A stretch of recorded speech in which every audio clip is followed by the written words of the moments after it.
ചില സ്വപ്നങ്ങളൊക്കെ പൂവണിഞ്ഞു, ചിലതൊക്കെ ചെതലെടുത്തു പോയി, അല്ലേ? ചില സ്വപ്നങ്ങളൊക്കെ നമ്മുടെ മക്കളോട് ചോദിച്ചാൽ അവർക്ക് പല സ്വപ്നങ്ങളുണ്ട്. ഇപ്പോഴത്തെ പിള്ളേരോട് ചോദിച്ചാൽ ഐഫോൺ വാങ്ങണമെന്നായിരിക്കും ഏറ്റവും വലിയ സ്വപ്നം, പോട്ടെ. അല്ലെങ്കിൽ ഇങ്ങനെ ബാക്കും ഇങ്ങനെ പൊങ്ങി നിൽക്കുന്ന സ്പോർട്സ് മോഡൽ വണ്ടി വാങ്ങണമെന്നൊക്കെ ആയിരിക്കും ആഗ്രഹം, സ്വപ്നങ്ങൾ. യോസേപ്പിന്റെ ജീവിതത്തിൽ ചില സ്വപ്നങ്ങളുണ്ടായി. യോസേപ്പ് 17 വയസ്സുള്ളവൻ. അവന് ഉള്ള പ്രധാന പരിപാടി അപ്പന്റെ ആടുകളെ മേയ്ക്കുക. നമ്മുടെ ശുക്രന്റെ വീട്ടിലുള്ള ദൈവകൃപയാൽ ദൈവം അവർക്ക് മൃഗസമ്പത്തിനെ നൽകിയിട്ടുണ്ട്. എപ്പോൾ അദ്ദേഹത്തെ വിളിച്ചാലും ഒന്നുകിൽ പശുവിന് പുല്ലെറുക്കാൻ പോയി, അല്ലെങ്കിൽ പശുവിനെ കുളിപ്പിക്കുന്നു. പശുവുമായി ബന്ധപ്പെട്ടാണ് അദ്ദേഹം എപ്പോഴും മുമ്പോട്ട് പോകുന്നത്. അദ്ദേഹത്തെ കളിയാക്കി പറഞ്ഞു, കളിയാക്കി പറഞ്ഞതല്ല, അദ്ദേഹം അതിവ്യാപൃതനാണ്. അദ്ദേഹത്തിന്റെ കലകളുടെ അധ്വാന ഫലം കൊണ്ട് ദൈവം അദ്ദേഹത്തിന് എന്ത് ചെയ്യും? കൊടുക്കും. എൻ്റെ ഒരു ചോദ്യം, ഇതിനെ ഒരു ദിവസം പശുവിനെ കൊണ്ട് കുളിപ്പിക്കലാന്ന് പറഞ്ഞ് എന്ത് ചെയ്യും? ചെയ്യാറില്ലെന്ന്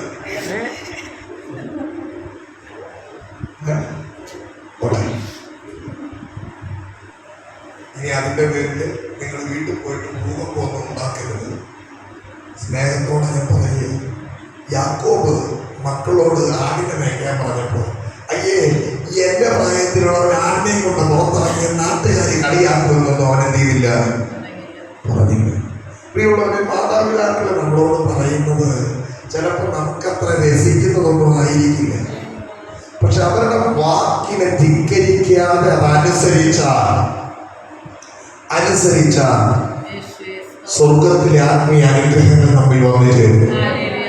ഭൂമിയിൽ നാം അനുഗ്രഹിക്കപ്പെടും. ഇല്ല, നമ്മൾ അവരെ ധിക്കരിച്ചാൽ ചിലരുണ്ട് കേട്ടോ, എന്തെങ്കിലും പറഞ്ഞാൽ പറ്റില്ല എന്ന് പറഞ്ഞാൽ ഒച്ചയിടും. 10 മിനിറ്റ് കഴിയുമ്പോൾ പറ്റില്ല എന്ന് പറഞ്ഞവരെന്ത് ചെയ്യും? വല്ല ഗുണമുണ്ടോ? ഒരു ഗുണവുമില്ല. അമ്മമാര് മക്കളെയൊക്കെ തിരിഞ്ഞും പറഞ്ഞു ഒക്കെ നോക്കുന്നുണ്ട്. ഞാൻ എല്ലാവരെയും കാണുന്നുണ്ട്. അതുകൊണ്ട് പറ്റില്ല എന്ന് പറയുന്നതിന് മുമ്പ്, ചെയ്യില്ല എന്ന് പറയുന്നതിന് മുമ്പ്, ധിക്കരിച്ചൊരു വാക്ക് പറയുന്നതിന് മുമ്പ് സാവധാനതയോടെ കേട്ടനുസരിക്കാൻ തയ്യാറാണ്. യാക്കോബിന്റെ മക്കളിൽ സുനേത്രനും കോമളരൂപിയുമായ യോസേപ്പ് 17 വയസ്സുള്ളവൻ ആടുകളെ മേയിച്ചുകൊണ്ടിരിക്കുമ്പോൾ, നമുക്കറിയാം നമ്മുടെയൊക്കെ മുമ്പിൽ ഈ പിള്ളേർ മഹാമാന്യരാണ്, അല്ലേ? അവർക്ക് മോശമായതൊന്നും അറിഞ്ഞൂടാ. ചീത്ത വാക്ക, അതെന്തോന്ന് ചീത്ത വാക്ക എന്തെന്ന് പോലും നമ്മുടെ മക്കൾക്ക് ഇതെന്താണെന്ന് ഇവർക്ക് അറിയോ ഇല്ലെന്ന് അറിയണമെങ്കിൽ നമ്മളാരും ഇല്ലാത്ത ഒരിടത്ത് ഇവരെ ഒറ്റയ്ക്കൊന്ന് വിട്ടു നോക്കണം. ഒറ്റയ്ക്കല്ല, ഇവരുടെ പ്രായത്തിലുള്ള ഇവരുടെ കൂട്ടുകാരുടെ കൂടെ വിട്ടു നോക്കണം. എന്നിട്ട് ഇവര് പോലും അറിയാം. ഇപ്പൊ GPS സംവിധാനങ്ങളൊക്കെ ഉണ്ടല്ലോ. ഒരു GPS ഇവരുടെ പോക്കറ്റിലോ എവിടെയെങ്കിലും ഒക്കെ ഒന്ന് ഘടിപ്പിച്ച് വിട്ടേക്കണം. ഇപ്പുറത്തിരുന്ന് കേൾക്കണം നമ്മുടെ മക്കള് പറയുന്ന എന്തൊക്കെയാണ്. സ്തോത്രം. പ്രിയമുള്ളവരെ, മക്കൾ വഴിതെറ്റി പോകരുത്. മക്കൾ ദൈവകൃപയിൽ നിൽക്കണം. യോസേഫിന്റെ സഹോദരന്മാർ അവരെ കുറിച്ചുള്ള ദുശ്രുതി, അവരെ കുറിച്ച് നല്ലതൊന്നും പറയാനില്ല. ആരെ കുറിച്ച്? യോസേഫിന്റെ സഹോദരന്മാരെ കുറിച്ച് നല്ലതൊന്നും പറയാനില്ല. അപ്പോ നല്ലതൊന്നും പറയാനില്ലാതെ വന്നപ്പോ ചിലരുണ്ടല്ലോ പൊക്കി പറയും ആൾക്കാര്. ഒരു പുതിയ ആളുകൾ, അവരില്ലായിരുന്നെങ്കിൽ ഞാനില്ലായിരുന്നു എന്നൊക്കെ വേണമെങ്കിൽ പറഞ്ഞാൽ എന്ന് പറഞ്ഞാൽ പൊക്കി കഴിഞ്ഞാൽ അവരെന്ത് ചെയ്യും? നമ്മുടെ കൂടെ നിൽക്കും എന്നുള്ളൊരു ചിന്തയല്ല പറയുന്നത്. പക്ഷെ ഇവിടെ ബൈബിൾ പഠിപ്പിക്കുന്ന കാര്യം കേട്ട്, കൂടെ നിൽക്കുന്ന സഹോദരന്മാരെ കുറിച്ചുള്ള ദുശ്രുതി, അത് ചീത്ത കാര്യമാണെന്ന് അറിഞ്ഞപ്പോ യോസേഫ് അതിനെ മറച്ചു വെക്കാതെ അപ്പനോട് ചെന്ന് പറഞ്ഞു. പറഞ്ഞതുകൊണ്ട് അപ്പനോട് പറഞ്ഞ അപ്പന്റെ ഇഷ്ടമകനായ യോസേപ്പിനെ ചേട്ടന്മാർ എന്ത് ചെയ്തു? സ്നേഹിച്ചോ വെറുത്തോ? അപ്പോ ഇന്ന് രാവിലെ നിങ്ങൾക്ക് മനസ്സിലാകത്തക്ക രീതിയിൽ ഞാനൊന്ന് പറഞ്ഞു നിർത്തട്ടെ. ദൈവത്തിന് നാം ഇഷ്ടരായാൽ ലോകത്തിൽ പലരും നമ്മെ വെറുക്കും. ദൈവത്തിന് ഇഷ്ടരായാൽ ലോകം നമ്മെ വെറുക്കും. കാരണം നാം ലോകത്തിലുള്ളവർ അല്ല. ഹലോ, നാം ലോകത്തിലുള്ളവർ അല്ല. ഉറപ്പാണ്, ലോകത്തിലുള്ളവർ. അപ്പൊ പിന്നെ ലോകത്തിന്റെ മാലിന്യം എങ്ങനെ നമ്മിൽ കയറിയേ? ലോകത്തിന്റെ മാലിന്യങ്ങൾ ഗലാത്യലേഖനം 5-19 വേഗം വായിച്ച് 5:19 വേഗം വായിച്ച് കാണാതെ പറയേണ്ട വാക്യമാണ്. ജഡത്തിന്റെ പ്രവൃത്തികളോ ദുർനടപ്പ്, അശുദ്ധി, ദുഷ്കാമം, വിഗ്രഹാരാധന, ആഭിചാരം, പക, പിണക്കം, ജാരശങ്ക, ക്രോധം, ശാഠ്യം, ഒന്നപക്ഷം, ഭിന്നത, അസൂയ, മദ്യപാനം, വെറുക്കൂത്ത് മുതലായത് വെളിവാകുന്നു. ഈ പറഞ്ഞ ഏതെങ്കിലും സ്വഭാവം ഇവിടെ ഇരിക്കുന്ന ആർക്കെങ്കിലും ഉണ്ടോ? ഓരോന്നായിട്ട് പറയാം. ഒന്നാമത്തത് ദുർനടപ്പ്, നല്ലതല്ലാത്ത നടപ്പ്. പോട്ടെ, ഞാൻ ആവശ്യമില്ല. ദുർനടപ്പ്, അശുദ്ധി. ശുദ്ധമല്ലാത്തതല്ല, അശുദ്ധമാണ്. അശുദ്ധി ഉണ്ടോ? ദുഷ്കാമം, പോട്ടെ, അതും കിട്ടും. അടുത്തത് വിഗ്രഹാരാധന ഉണ്ടോ? പക്ഷെ നമ്മൾ വിഗ്രഹാരാധനയൊക്കെ വിട്ടല്ലേ ഇങ്ങോട്ട്? ശരിയാ. പക്ഷെ ശാഠ്യം വിഗ്രഹാരാധനയാണെന്ന ബൈബിൾ പഠിക്കുന്നത്. ശാഠ്യം നമുക്ക്. ഹലോ, ശാഠ്യം, കളവ് പറയുന്നത് ദൈവസന്നിധിയിലേക്ക് ചില കാര്യങ്ങൾക്ക് ശാഠ്യം പിടിച്ചു കഴിഞ്ഞാൽ അല്ലേ? വിഗ്രഹാരാധന. പിന്നെ ആഭിചാരം ഉണ്ടോ? ആഭിചാരം ചെയ്യാറുണ്ടോ? ശുഭ്രതകളോ ആഭിചാരം ചെയ്യണം. ആഭിചാരം ചെയ്യാം.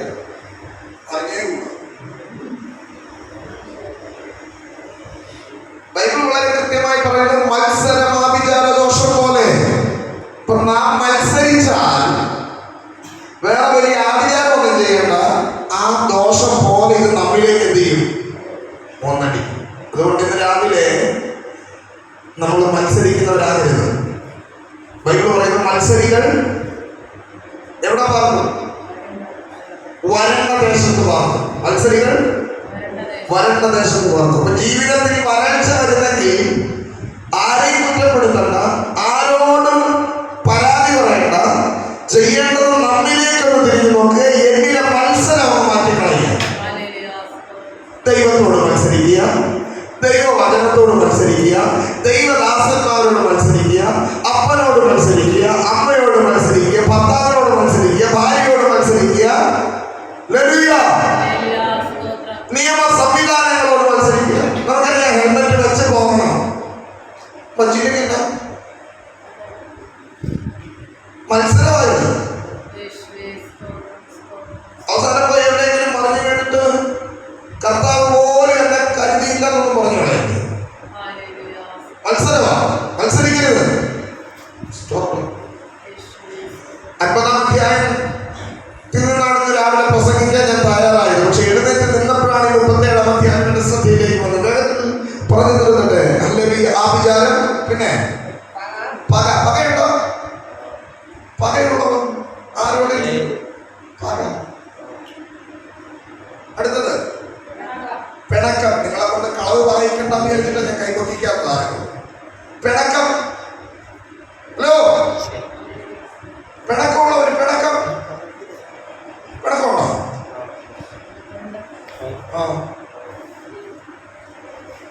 കർത്താവ് പറഞ്ഞാലേ, ഇപ്പൊ കർത്താവ് പറഞ്ഞാൽ നമ്മളിവിടെ പൊട്ടിയതും പാടിയതൊക്കെ വെറുതെ നമ്മളിവിടെ ഇരുന്ന് പാടും, സഭ എടുക്കപ്പെടും.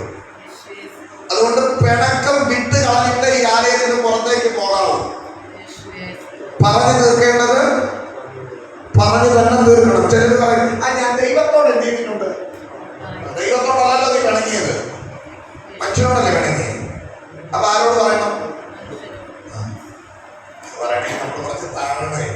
നമ്മൾ നിൽക്കുന്ന സ്റ്റാൻഡിൽ നിന്ന് നമ്മൾ എന്ത് ചെയ്യണം?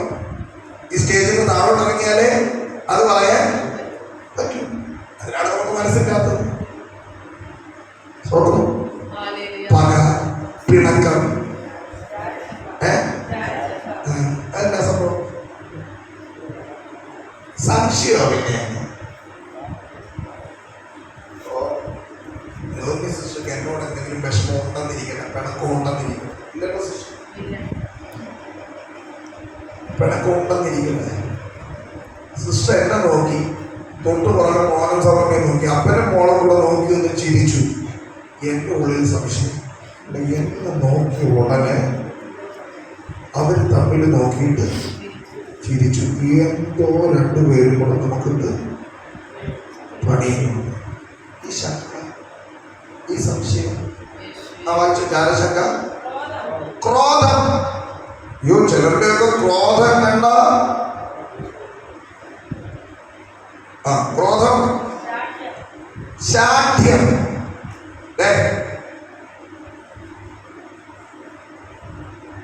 ശാഠ്യം, ഒന്നപക്ഷം എന്ന് പറഞ്ഞ ചിലരെ വിശ്വസിക്കാൻ കൊള്ളില്ല. ഓർമ്മ പറയാം, ചിലരെ വിശ്വസിക്കാൻ കൊള്ളില്ല. ഇവിടെ നിൽക്കും, അവിടെ നിൽക്കും. രണ്ട് പക്ഷത്ത് ഒരുപോലെ നിൽക്കണം. അങ്ങനെയുള്ളവർ വിശ്വസിക്കുന്നു. ദ്വന്ദ്വപക്ഷക്കാരാകരുത്. വായിച്ചോളൂ. ഭിന്നത,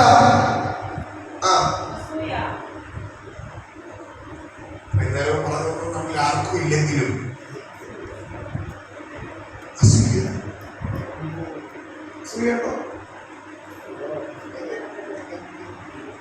ഇത് ജഡത്തിന്റെ പ്രവൃത്തിയാണ്.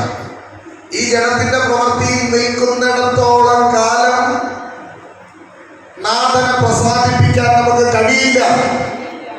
ദൈവ പൈതലായിരിക്കാൻ നമുക്ക് കഴിയില്ല. അസൂയ എല്ലാവർക്കും ഇല്ലല്ലോ. ചിലർക്കൊക്കെ ഉണ്ടായിരുന്നു. പിന്നെ ഇടക്കാലം വെച്ചതെന്ത് ചെയ്തു? നിർത്തി. ഇപ്പൊ ആരും അറിയുന്നില്ല. ചില രഹസ്യമായിട്ടൊക്കെ പോയി വന്നിരിക്കുന്നത്. ഇവിടെ ആരും അങ്ങനെയുള്ളവരില്ലെന്നുള്ളതാണ് എൻ്റെ വിശ്വാസം. ആരെങ്കിലും അങ്ങനെയുള്ളവരുണ്ടെങ്കിൽ മാനസാന്തരപ്പെടാനുള്ളൊരു മുഖാന്തരമാണ് ഇന്നത്തെ ഈ പ്രസംഗം തീരട്ടെ. ഹല്ലേലൂയ. ശ്രദ്ധിക്കുക, ഇങ്ങനെയുള്ള മദ്യപാനം, വെറിക്കൂത്ത്, ഇത് ജഡത്തിന്റെ പ്രവൃത്തികളാണ്.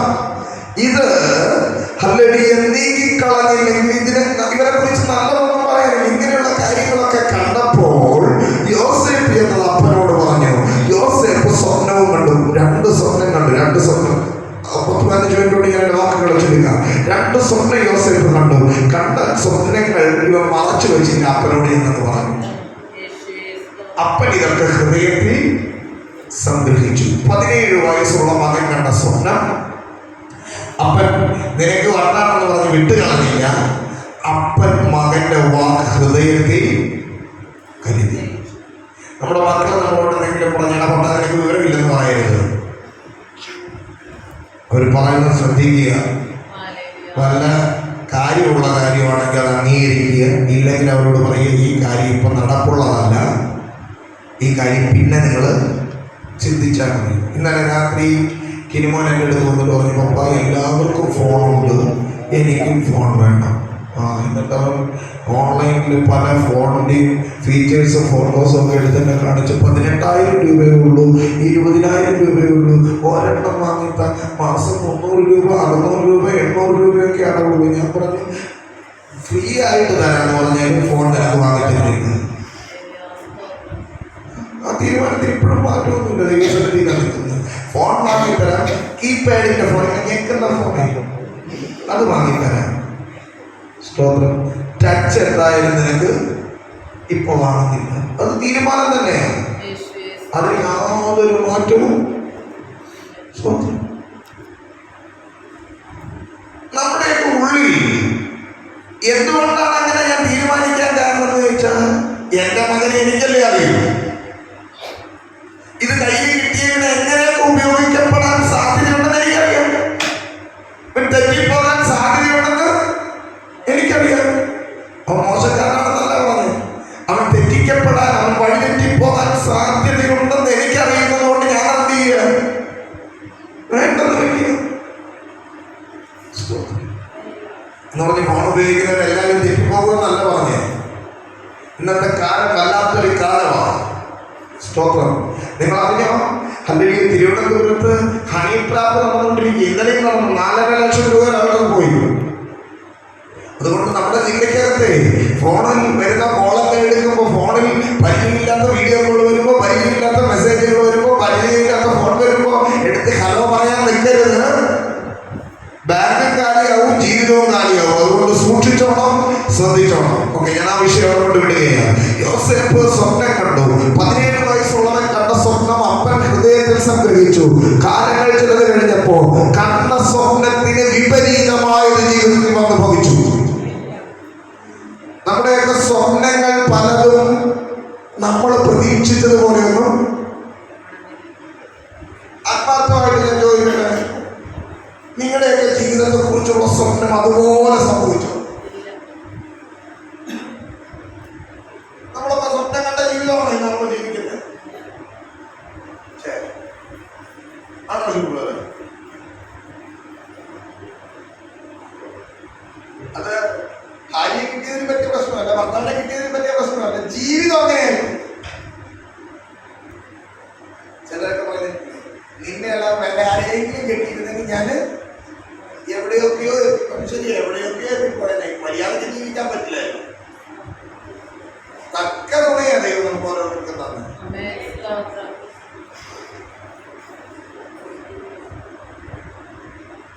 സഹോദരന്മാരെ, ഭാര്യമാരെ, നിങ്ങളൊക്കെ നിങ്ങളോട് വഴക്കുണ്ടാക്കുന്നില്ലായിരുന്നെങ്കിൽ നിങ്ങൾ എവിടെയെങ്കിലുമൊക്കെ ചെന്നിടിച്ച് നിന്നേനെ.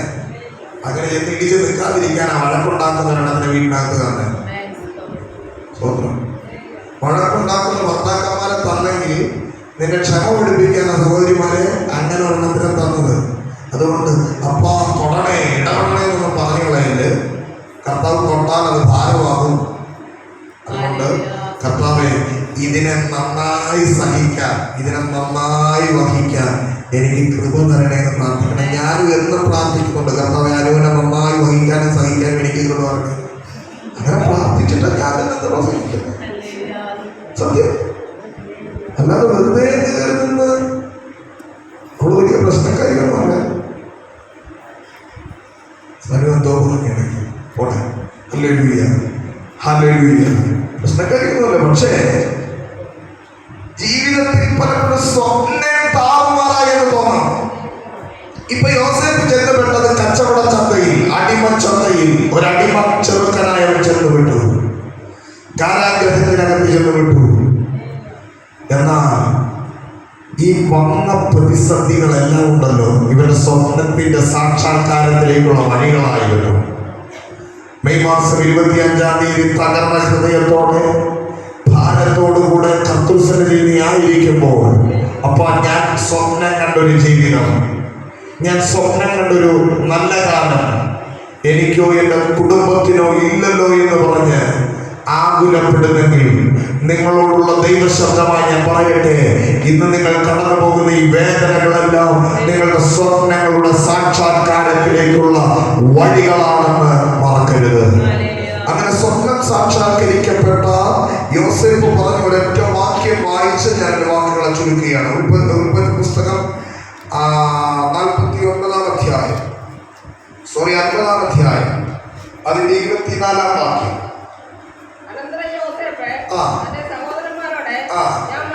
ഞാൻ മരിക്കുന്നു, സ്വപ്നം കണ്ട ഞാൻ മരിച്ചേക്കാം, സ്വപ്നം കണ്ട ഞാൻ മാറ്റപ്പെട്ടേക്കാം, കരഞ്ഞ ഞാൻ മാറിപ്പോയേക്കാം.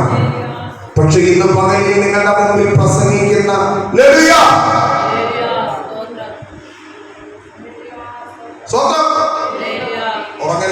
ഉറങ്ങരുത്, പുറകോട്ട് വീഴും. ഹല്ലേലൂയ. ശ്രദ്ധിച്ചു കേട്ടെ.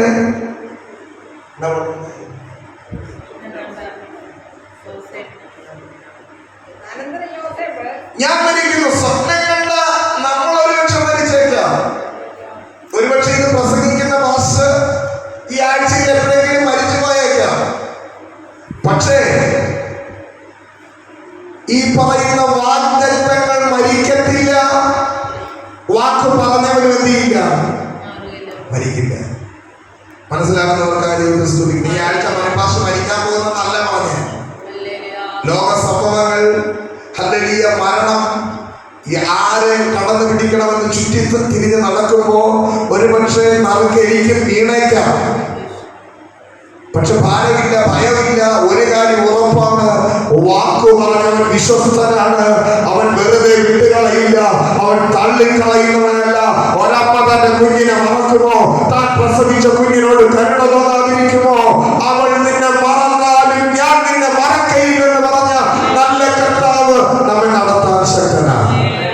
യോസേഫ് പറഞ്ഞ വാഗ്ദത്തം കേട്ട, സ്വപ്നം കണ്ട, കാരാഗ്രഹത്തിനകത്ത് കിടന്ന, നിന്ന അനുഭവിച്ച ഞാൻ മരിക്കുന്നു, എന്നാൽ ദൈവം നിങ്ങളെ സന്ദർശിക്കും.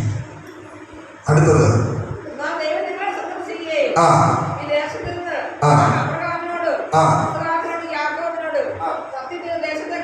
വാഗ്ദത്തം ചെയ്ത ദേശത്തേക്ക് ദൈവം നിങ്ങളെ കൊണ്ടുപോകും.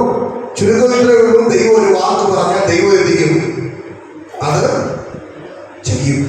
വിശ്വസിക്കണം.